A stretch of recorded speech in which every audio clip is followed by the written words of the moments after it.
Hello. So this is a presentation on data about housing in Franconia. And the purpose of it is to provide this information to the Franconia Planning Board as they begin to update their master plan. Over the next slides, we will present the data, we will ask some questions, and we'll give a little bit of context about how this data can best be used by the Planning Board as you undertake this project. First, we'll start by talking about why housing data and what does housing mean? What is housing might seem like a pretty simple question, right? But housing is where people call home. It can include single-family homes, which are standalone buildings, multifamily homes. It can include apartment buildings, condominiums, mobile homes, homeless shelters, and more. And the purpose for including this sort of information in a community's master plan is that housing is vital to humans. It helps us build community. It helps us ensure the health and safety of our residents at all income levels, abilities, and ages. And it lets us look at what's going on with housing in the places we all call home. The purpose of this guide is to help the Franconia Planning Board understand the sort of information that is available about housing and how you might think about using it in the update to the town's master plan going on this year. What we include here is data that was collected and organized by North Country Council in assisting the Planning Board with this job. What to expect in here is that you'll be presented with a guide that discusses the current data, gives some explanations, and reflects on the previous goals and objectives in Franconia's last master plan to help see where to go in this plan. The first piece of data we're going to jump into is housing occupancy. In Franconia, we see in 2021 data, which is our most recently available year, that there are a total of 825 housing units in the community. Of those, 394 are occupied and 431 are vacant. Overall, this shows us that there's about an even mix of occupied and vacant structures, with vacant structures taking up a little bit more than half at just over 52% of those housing units. Year by year, this number may change because it depends on how people respond to the survey requests that come through the Census Department, and it can vary depending on who's present at what time of year or who happens to respond. Some years, like in 2020, the year before the data we're showing here, this number showed slightly more occupied units than vacant. But overall, we see Franconia hovering about at an even split between the two. Of those vacant housing units, we see that the vast majority of them are vacant for seasonal, recreational, or occasional use. So there are a lot of different reasons why buildings may be vacant in a community. And the table at the bottom left of this chart shows us the breakdown in 2021 of the reasons for vacancy. And like we said, the vast majority of them, 87%, as the chart on the right shows, of those vacancies are vacant for this reason. And these we can roughly understand to align with some of the second home population in the community of Franconia. And this is overall not surprising. Franconia has a long tradition and current practice of being a very popular second home, recreational, and vacation destination community for folks. Compared to other communities, this certainly skews us a little bit more towards seeing more of that vacant second home, recreational, and occasional use of structures than in other places. Zooming in a bit more on our occupied housing units, the chart on the top right shows us that of those occupied housing units, the majority of them, at 82%, are owned and occupied by those folks who own them. On the left-hand side of the screen, our second table breaks down those exact numbers, and of those occupied housing units, 323 are owner-occupied and 71 are renter-occupied. Again, a trend we see here is that Franconia skews a bit more towards home ownership in its profiles than renters. And this has both positive and negative impacts on the community. Having high rates of home ownership mean that you have a relatively stable population, folks who tend to stay in the community for quite a while. On the other hand, having a fairly low share of rental units at only 18% of the housing stock may indicate that there will be challenges for newcomers to the area, hoping to find a quick place to settle while they find their permanent home in the area or Franconia.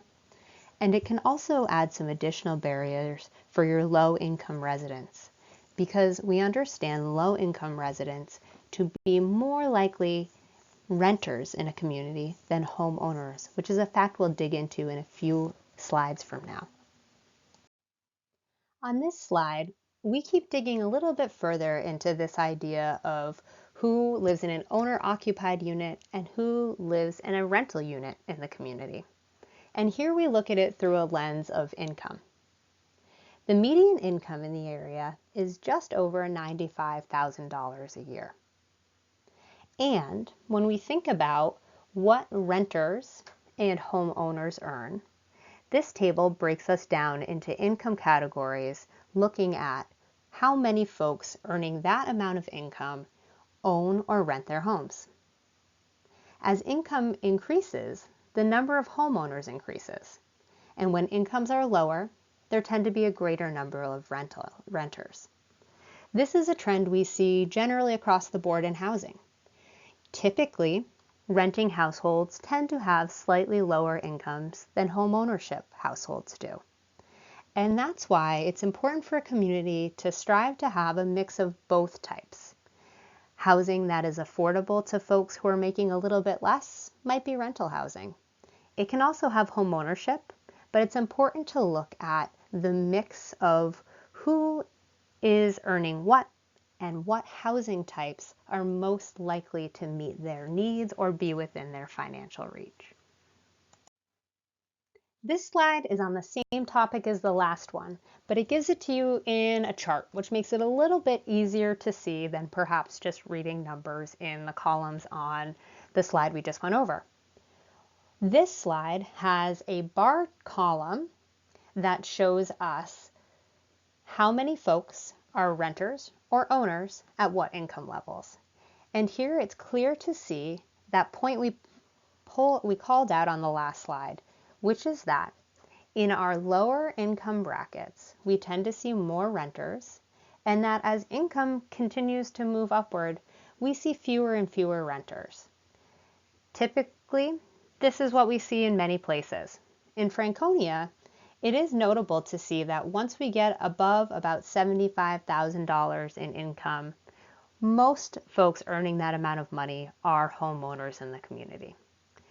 There is a pocket of renters we can see in the $50,000 to $74,000 income level, and that is nice to see. It's good to see that there's a mix of rental units, because rental units, while they can be tied to income, knowing that families and households who earn a little less tend to find it easier to afford a rental than a home ownership opportunity. Rentals are also an important piece of our community because they're where people often come and go as they are newcomers to a community, moving to the area for the first time. And looking at this chart, I see these rental units in the $50,000 to $74,000 range as a good opportunity for the modest income but wage earning households in Franconia to find a way to land and then perhaps maybe move into a home ownership opportunity as they become a person who's lived in the community a bit longer. The next topic we're going to grab is short-term rentals. Short-term rentals are rentals that are typically used in place of a hotel room or a vacation rental for folks. These are the things we typically see advertised, sometimes through a local realty office, sometimes on a website platform that are growing in popularity like Airbnb or VRBO. And what we can see from Franconia's information is that there are 76 rentals of entire housing units in Franconia that are available as short-term rentals. The table on the lower left side of the screen breaks down the number of bedrooms available in each of those. It's important to note that because of the way the information comes to us, our best source on this is a website that collects information from VRBO and Airbnb. And you'll see that source on the bottom left-hand side of the screen. It says AirDNA. And that is someone who aggregates information about our short-term rental markets. Because they do it by zip codes and sometimes slightly different areas, what's important to know is that the numbers here in the rental size breakdowns also include units in Easton. The map on the right sort of illustrates that point. You can see that several of these units are further down Route 116 where they're actually into the town of Easton. What the purpose of this map on the right is that you can also see that there's a little bit of a concentration, but also some pretty dispersed short-term rentals in the community. In the Mittersill neighborhood, we see a pretty solid concentration of short-term rentals. This is probably not surprising to folks who've lived in the community like your planning board members. The next topic we'll look at here is home sale prices. So this slide here shows us purchase prices for homes looking back just over 20 years. We have seen, not surprisingly to anybody, quite a bit of fluctuation in that home sale market, particularly in the more recent years since the COVID-19 pandemic. You can see that on the right side of the screen from 2018 forward. We see in this 4-year period that the price of a home in 2018 was typically sold for about $252,000 in the community. Looking forward to where we sit in 2022, we see that number has nearly doubled, and it now costs on average $496,000 to purchase that price. Looking back here for 20 years does a couple of important things. It lets us see, first and foremost, by just the sheer amount of up and down on this chart, that real estate prices do change over time, and they fluctuate because of a lot of different conditions. Sometimes they're conditions that are in local control, and other times there are things that are beyond our control, like a pandemic, and the number of people moving around because of it. And so while it's important to realize that those prices do fluctuate a lot, we are clearly in a period of time right now where those average prices are notably higher than we have seen for a very long time. And this means that it can be very hard for folks who are trying to change up their housing situation. And this can be a few different groups of people. Sometimes it's a first-time home buyer or a first-time home buying family. Sometimes it's a senior who's lived in a community for a while but is looking for a change in their housing to better meet their needs, downsizing or something of the sort.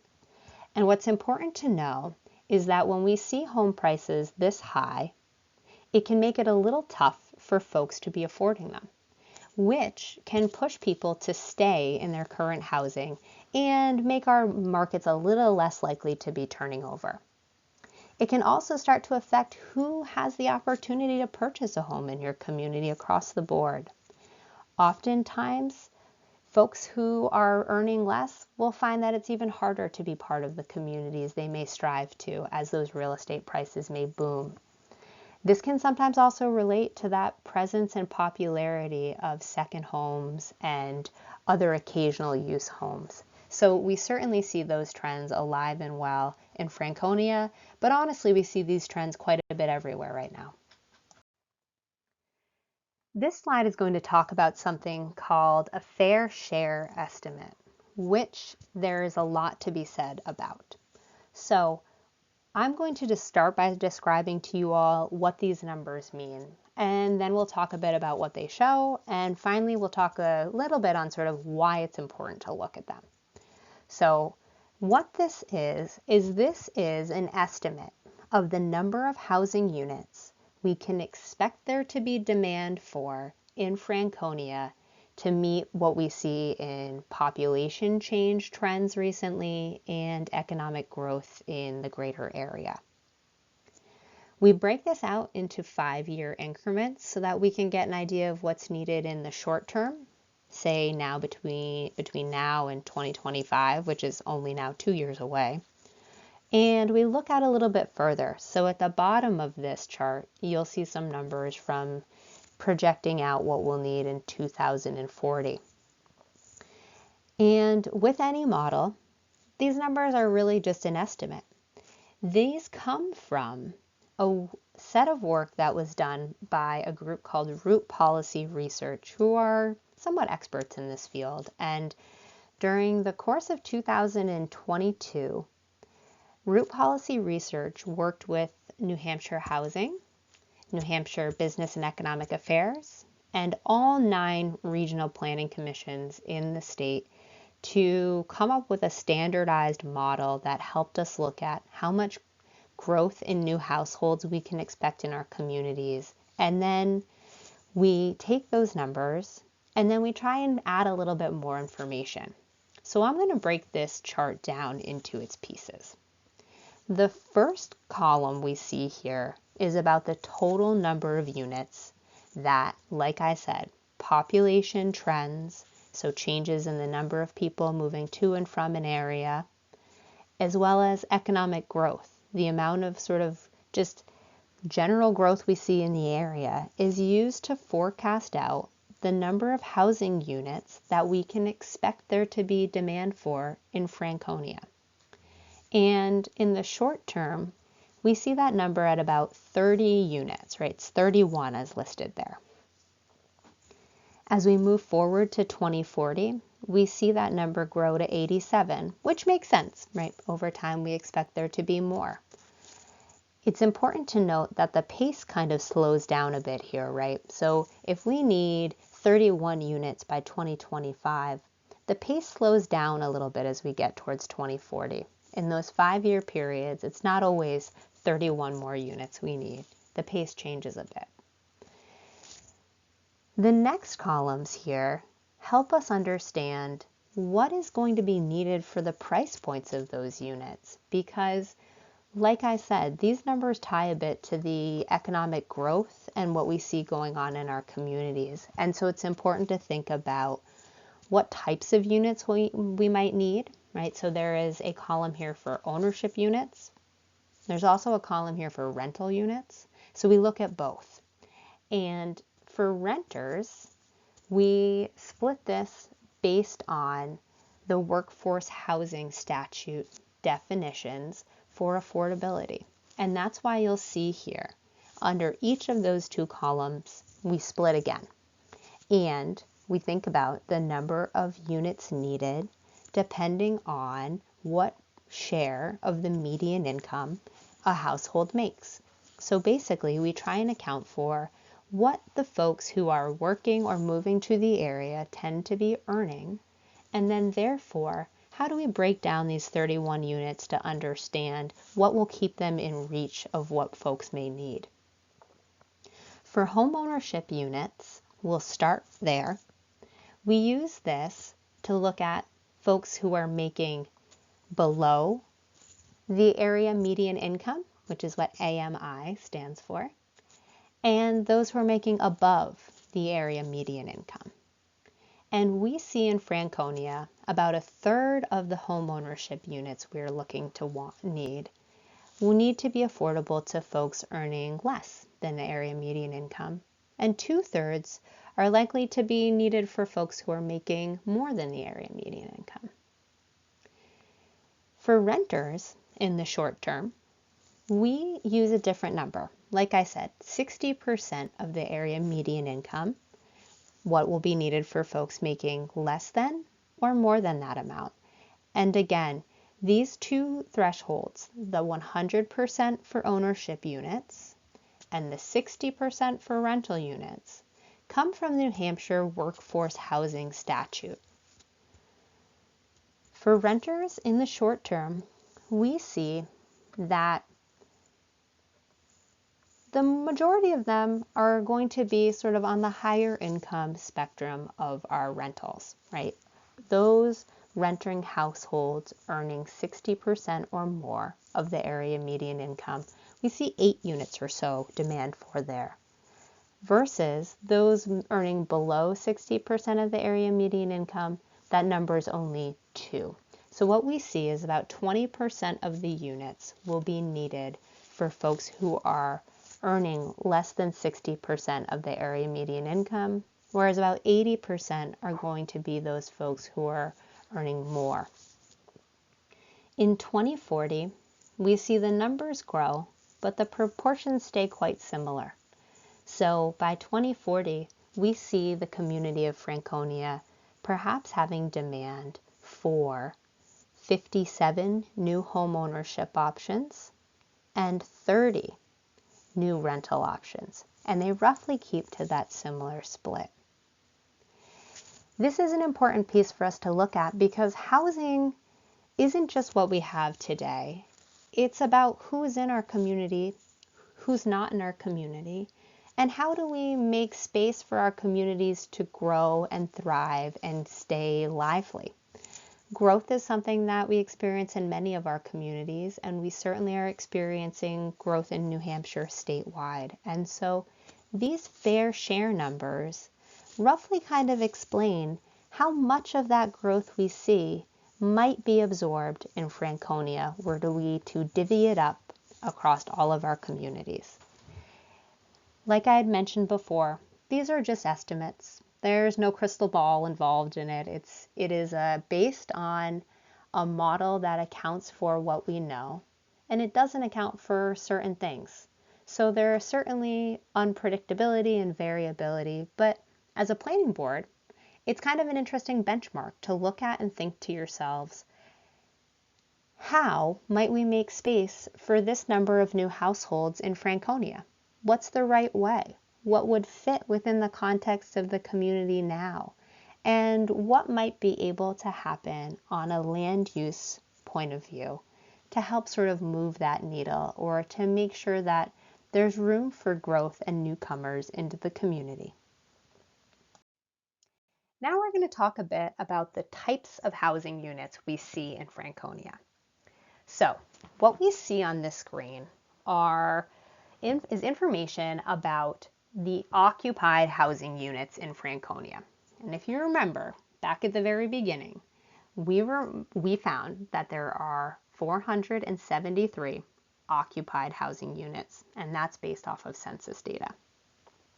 Here, we kind of explore that a little bit to see what it is. And what we see is that the vast majority of those are 1-unit detached structures, which means they are freestanding single-family homes.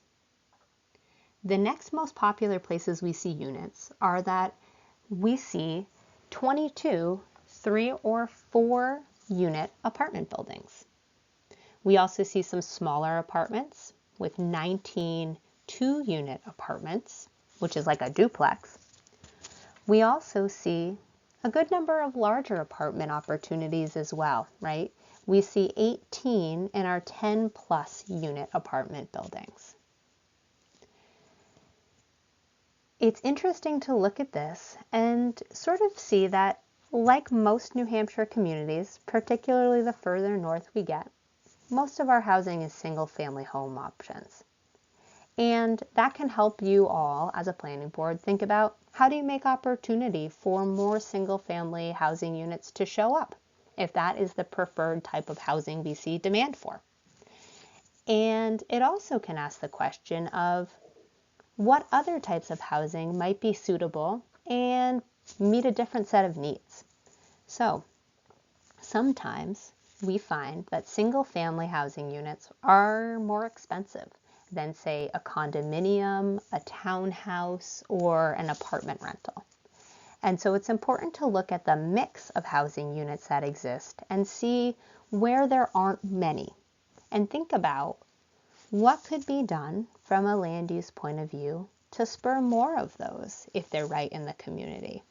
And that's an important piece to think about, is how do you sort of make space for what most people seem to demand, single family homes, but also realize that it's important to make clear paths for other types of housing units, because there certainly is demand for them, and we know single family homes can be sometimes the hardest to construct and the most expensive to reside in.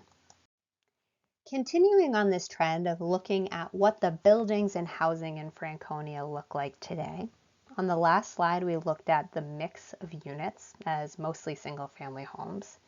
Here we look at the age of housing units to think about a few things.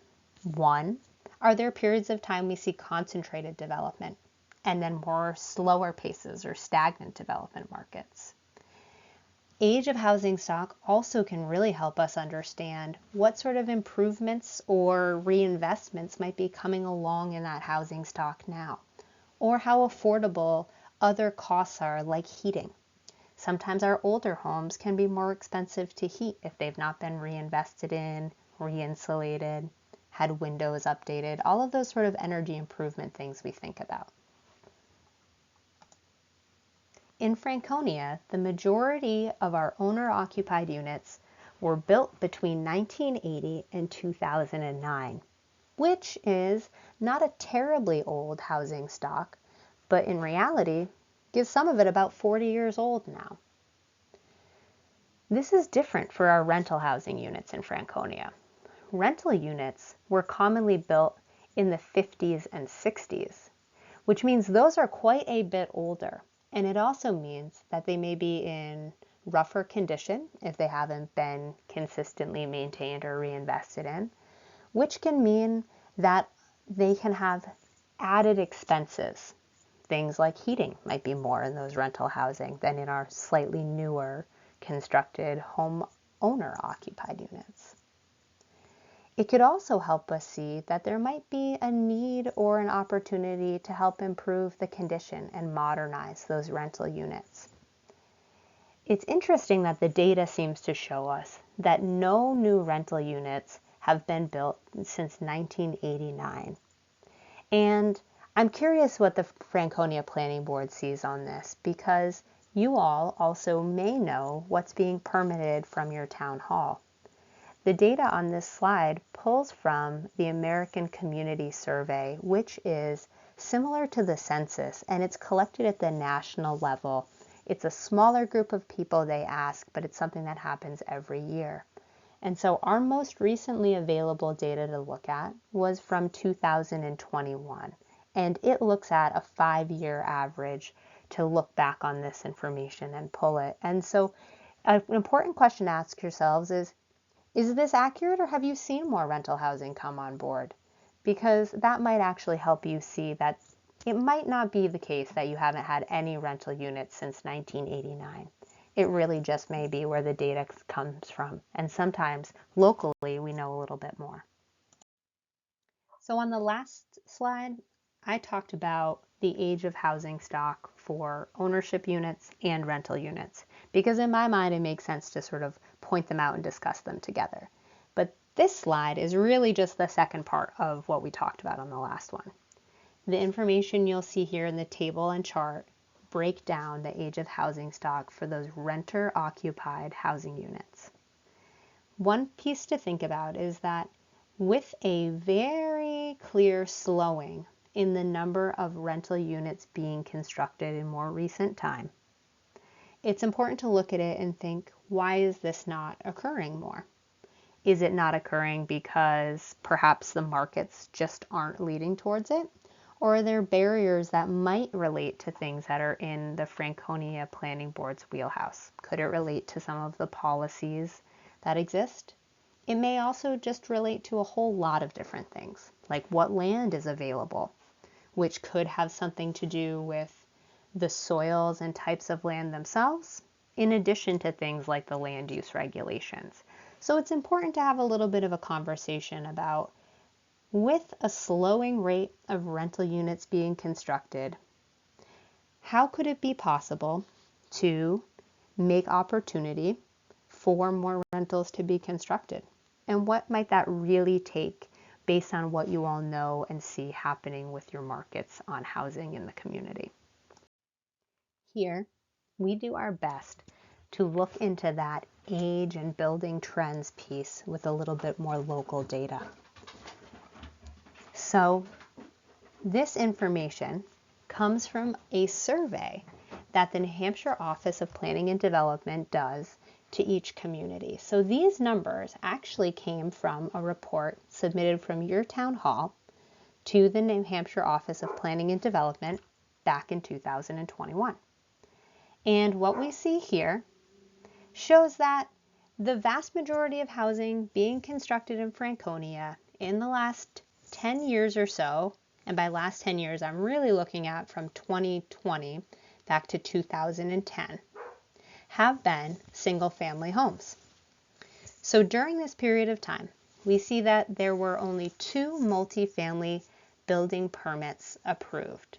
In this same time frame, there were 54 single-family building permits approved. Although there were 56 building permits approved throughout this decade, only 15 housing units were built during this time. But it certainly helps us to continue to see that the majority of housing as it exists today and as it's having permits to build pulled for is continuing to be single-family housing. This slide looks at the master plan goals and objectives we found in your 2008 plan that relate to housing. And I'm going to read those here and then we'll talk a bit about them. So, ensuring that the availability of a variety of housing types to support an economically diverse residential population was an aspiration in your last master plan.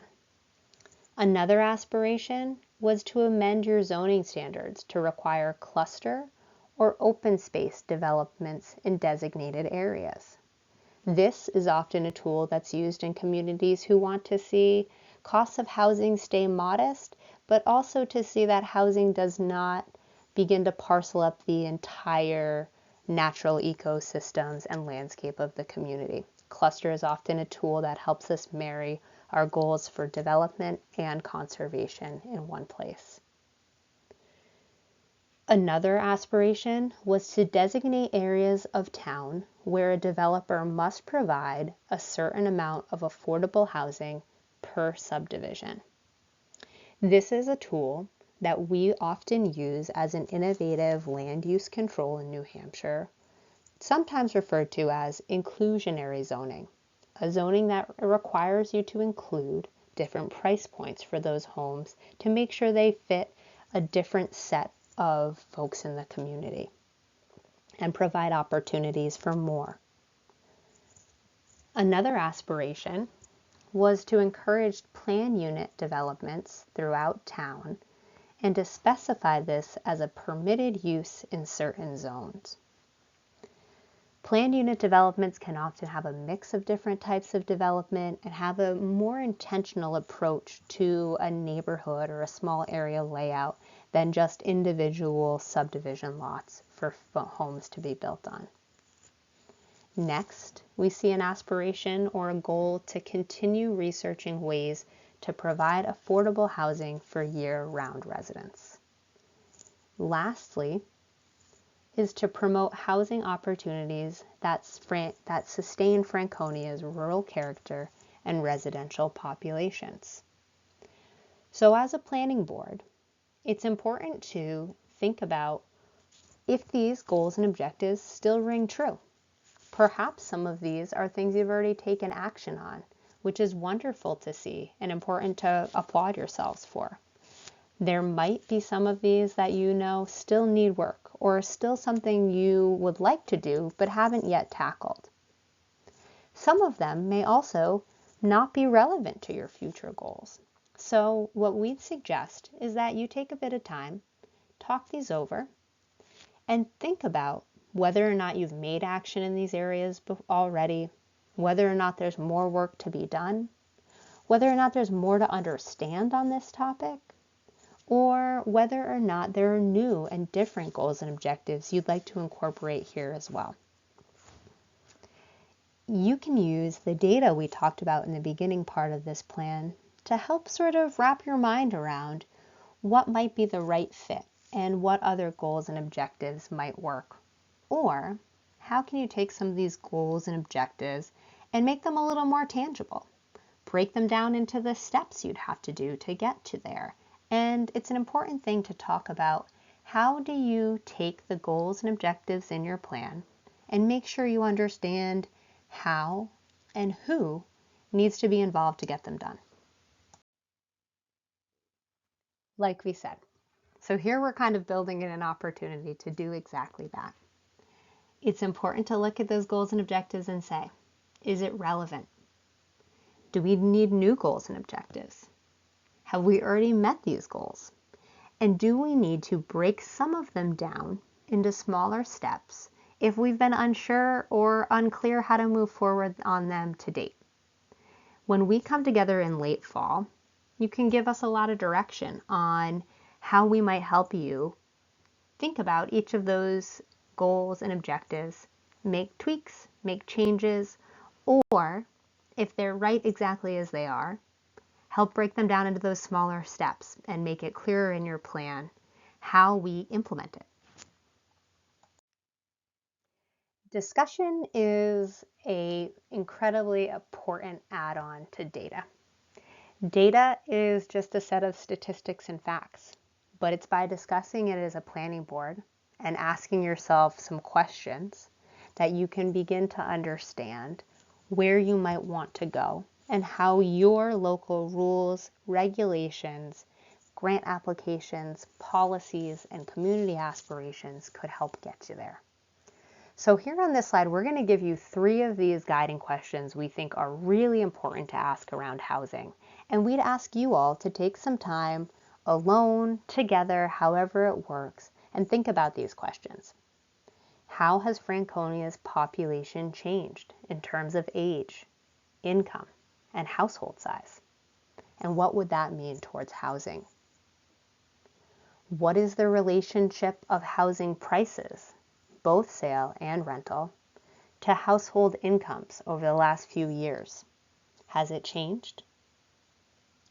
How can goals of the community show commitment to every resident for having an affordable, safe, and secure place to live?